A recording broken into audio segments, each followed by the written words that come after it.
for joining us for another episode of Forno and Forum. On today's episode, we'll be discussing one of my favorite recipes and easily one of the simplest recipes that I know. It's my favorite salad by far, and it's one that my family likes to enjoy, especially in the summertime with garden fresh ingredients. Without further ado, today's recipe is going to go over a family tradition, a summer tomato salad. Now, as I mentioned initially, if you have the ability to use garden fresh tomatoes, it will make a world of difference in the finished product of your salad. This particular salad, it goes great with just about anything. If you're having some sort of like a chicken dish, or if you're having some sort of beef or pork, it makes a great salad for any protein really. Or if you just want to have it on its own for a salad at lunchtime, it's perfect. And a little bit of a pro tip with this particular salad: the best part of it is the juice that is produced from the maceration of the tomatoes from the salt.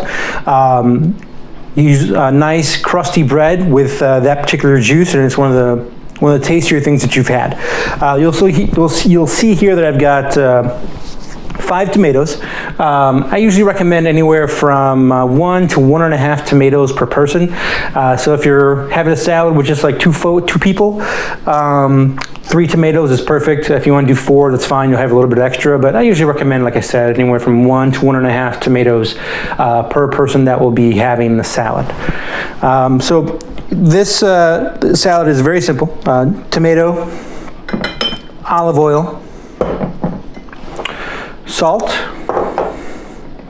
oregano, black pepper, red or white onion depending on your preference, and of course wouldn't be Italian cooking without some garlic for you. So one of the keys with this particular salad is when you're making it, if you're having it with dinner, with some kind of meat or pasta or what have you, I would make the salad ahead of time, because the salt will draw out the juices of the tomatoes and make it a much more flavorable dish for you, which will be much more enjoyable. The juice is where the key is with this particular salad, and soften it up afterwards with bread. So like I said, for this particular instance, I'm using 5 tomatoes, and then it'll probably end up being about a tablespoon, 2 tablespoons of olive oil, and then probably about a good teaspoon, maybe 2 teaspoons of salt, healthy shake of oregano, and a healthy shake of black pepper. And then as far as the garlic, I like to use 2 full-size pieces of garlic, sometimes 3 depending on how many tomatoes that I'm doing. With doing 5 today, I've got 2 full-size pieces and then 2 smaller ones to make 3. So I would do about 1.5 cloves of garlic roughly per tomato. That should suffice. Without further ado, we're going to get into chopping up the tomatoes for the recipe. Like I said, this particular one is one of my favorite, not only one of my favorite salads, it's one of my favorite recipes in general. And then I like to chop the tomatoes up into pieces, but this kind of size. So not too big, but you know, big enough where someone can actually have a nice bite out of the tomato. And of course, as you're making this, you want to discard the portion of the tomato where the vine was attached, because no one wants to chew on that. Simple ways: once you have the tomato, you can just kind of slice it off at the end, and that takes care of it. And you're not trying to do anything perfect here. The shape and size of the tomato really doesn't matter. Or the main focus with this type of cooking is flavor. So I mean, I really wouldn't get too hung up on the shape of the tomato pieces that you're cutting.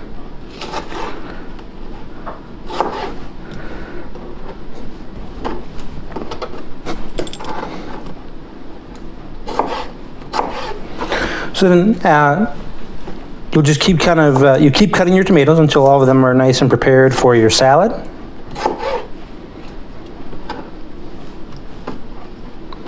And a good sharp knife is important here, because you don't want to have to like saw at your tomatoes, because then you run the risk of damaging the tomatoes and potentially cutting yourself if the blade that you're using is not sharp enough for you.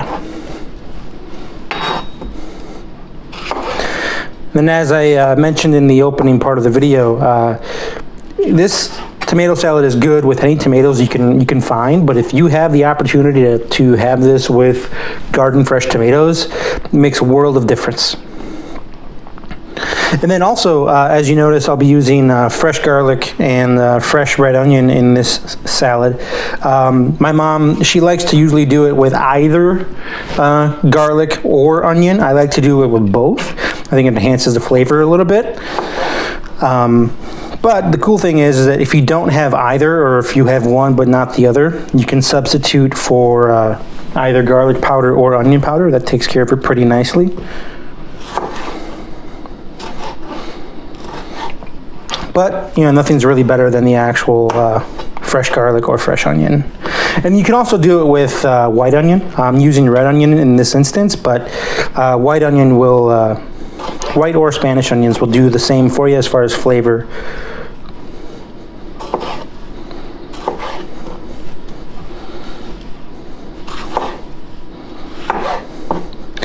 Now, this is one of our favorite summertime salads. It just goes really well with the season. It just kind of, you know, it's a bit of a nostalgic recipe for summertime. Also, the recipe for this tomato salad can also double as a topping for bruschetta. Same basic concept. So if you have some extra salad left over and you want to keep it so it can macerate for a day or two, for another day in the fridge, and you can use it in the following day for lunch for you know, bruschetta. Or if you're making the salad for lunchtime, you can save some salad and have some bruschetta for dinner. It's really kind of up to you as far as that part of it.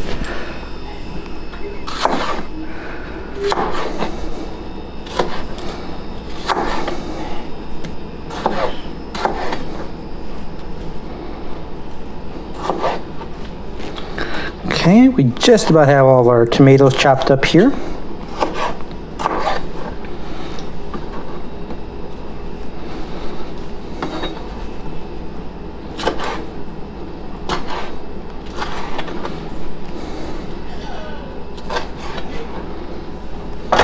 Okay, and here we are. This is our tomatoes in the bowl. Soon I'll be adding the onion and the garlic to it.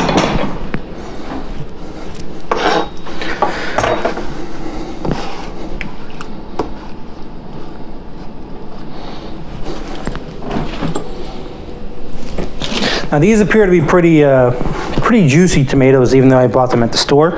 I like to conserve as much of the juice as possible because that's where the awesome stuff is. So dump that into the bowl with your tomatoes because you want as much juice as you can. Next we'll be chopping up the garlic. Nothing fancy here. You just want to you know, just mince it up. You don't want big chunks of garlic in your salad. Me personally, I like to discard that little that cap on the garlic. I don't want to chew into that, but if it doesn't bother you, you can keep it.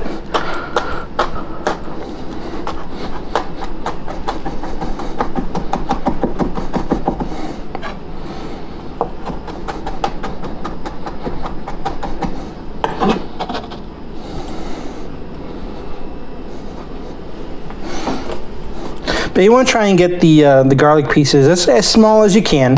But again, it's no big deal. And then the same method as what we did in the tomato sauce recipe. You want to smash the garlic. Kind of helps release the oils a little bit.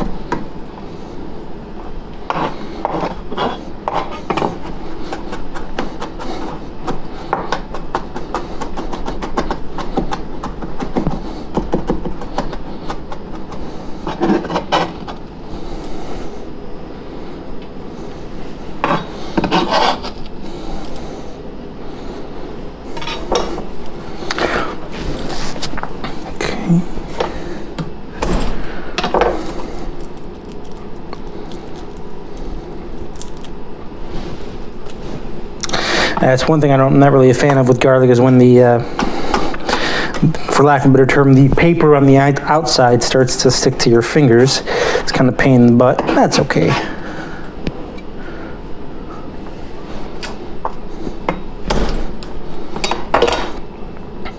I'm doing the onions last here, just because I don't want to have to be tearing up while I'm chopping up the garlic or chopping up the tomatoes. So I figure I'll save that for the final step in terms of the produce.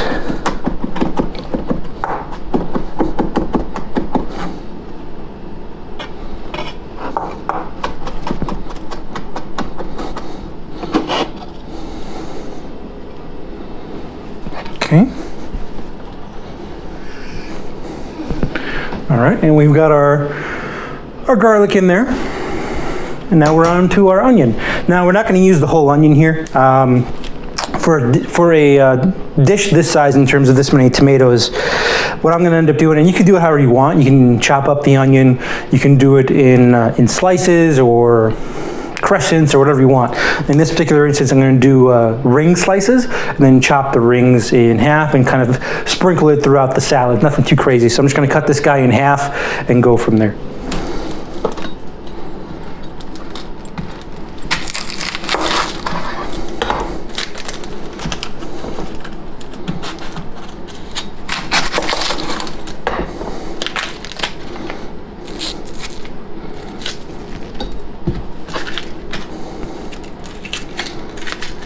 Now, if you want, once you've gotten the tomatoes in there, if you wanted to, you could have salted then, so that the juice starts to be extracted from the tomatoes from the salt. But I mean, it's really no big deal as far as that part of it. For me, I like to kind of get the first outer layers of the onion off. I mean, they're fine, but for my preference, I don't like to eat them.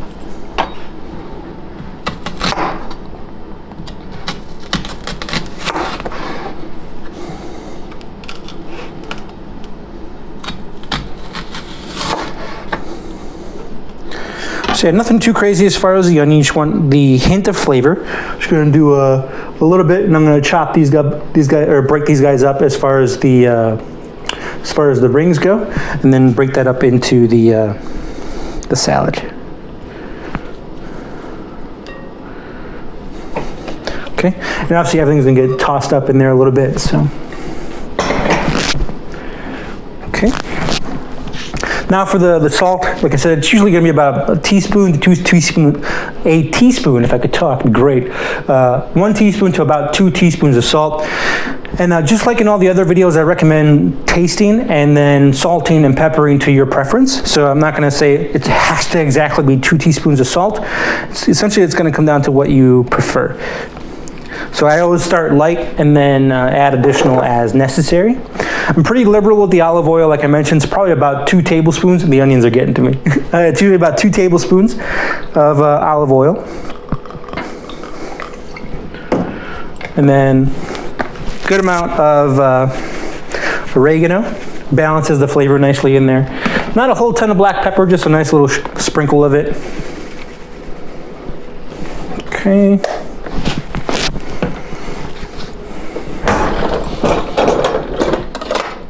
And then we're going to toss this guy up.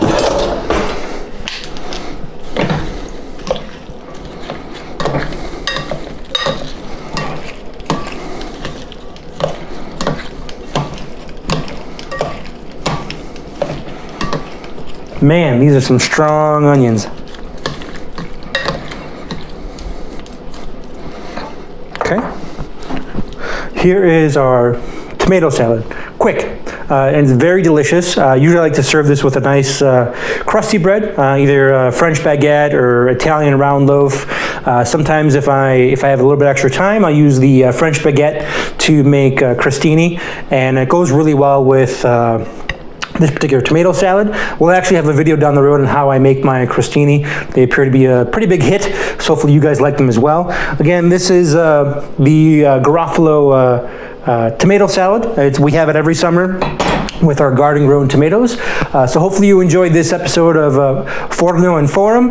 We have a ton more content on the way for you guys. So please hit the like button for this video and hit the subscribe button. Also, as always, please note that the ingredients and the directions for the recipe will be located in the description of the video. So don't fret in case you weren't able to write everything down. But yeah, this is our tomato salad, and take a peek at the full recipe in the description. Also, if you have any questions or comments on the video, leave those down below in the comment section.